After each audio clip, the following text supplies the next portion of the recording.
Hey guys, Dr. Brown here, and tonight we're looking at integration of trig functions with two different angles. Whoa, so let's get after it.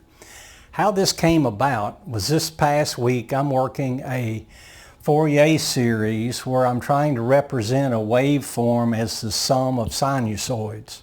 Okay, that's Fourier's analysis or Fourier series.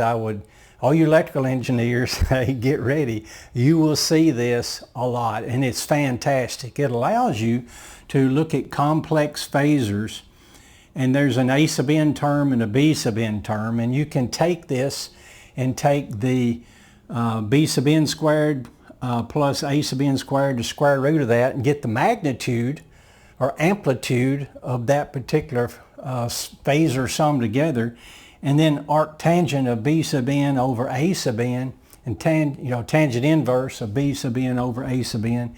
It gives you the angle of the phasor. And then based on the value of n, you can get the multiple harmonics associated with the wave. It's really awesome. But now, if you're not an electrical engineer, maybe you don't see this, okay? But nevertheless, I had this waveform. I get the average, which we all know how to take an average, 1 over the period. And you can see the period of this wave. That's the period, and it repeats, so it looks like a rectified sine wave. So it's 1 over the period, the integral 0 to the period of f of t, which was sine t dt, so I can get the average.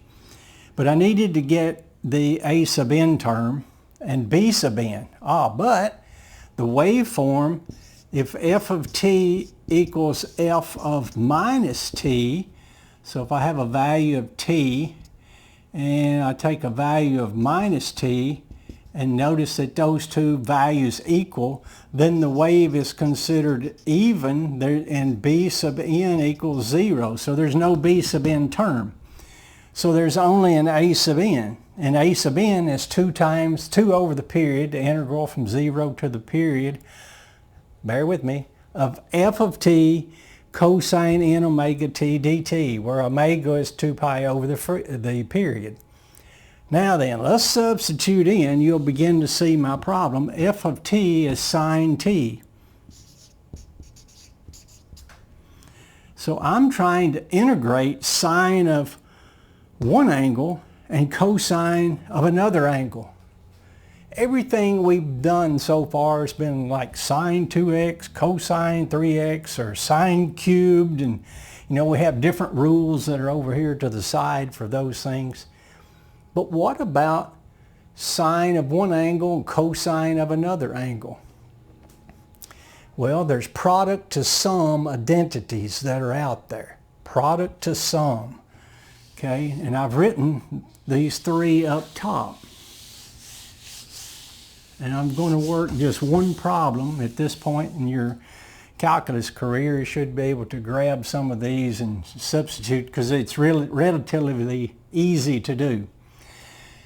Now the one we were just working with was sine mx cosine nx. I have a sine and cosine function with 2 different angles, and that equals 1/2 sine of m minus n parentheses to the x, or times x, plus 1/2 sine parentheses m plus n times x, sine of that. All right, let's work a simple problem here. We have the integral of sine 5x cosine 4x dx.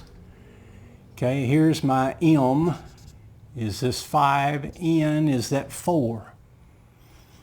So I'm going to break this into 2 integrals, okay?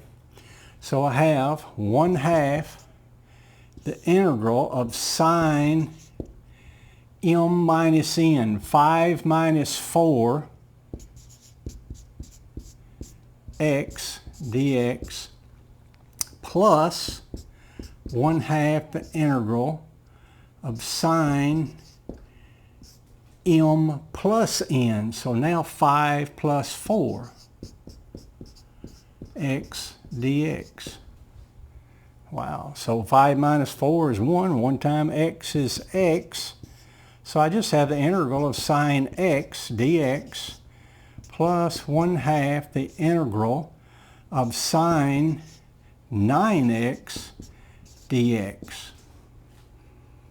Okay, derivative of sine is cosine, the integral is minus cosine, so I have minus 1/2 cosine x plus 1/2, well, let's let this 9x u equals 9x, okay? du equals 9 dx. du, we're solving this for dx now, du over 9 equals dx. All right, so we have 1/2 integral of sine u. Now we're replacing dx with du over 9, du over 9. Those two will be multiplied together. So what does all this equal?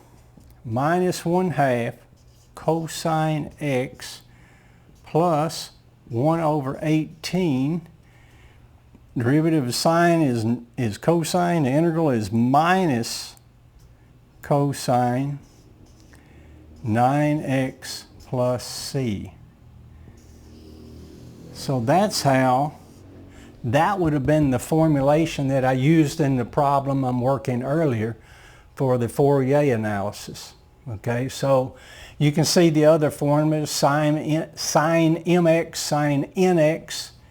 It's the same, well, it's not the same, 1/2 cosine m minus n x minus 1/2 cosine m plus n times x. And then you have a cosine down here. So you can see those product to sum identities in your calculus book, okay? Or zoom in, grab these. All right, that's all for now. Hey, why are we doing this? Together we're trying to build a better tomorrow and do that through math. Okay, keep studying. That's all for now. We'll talk to you next time. Thanks.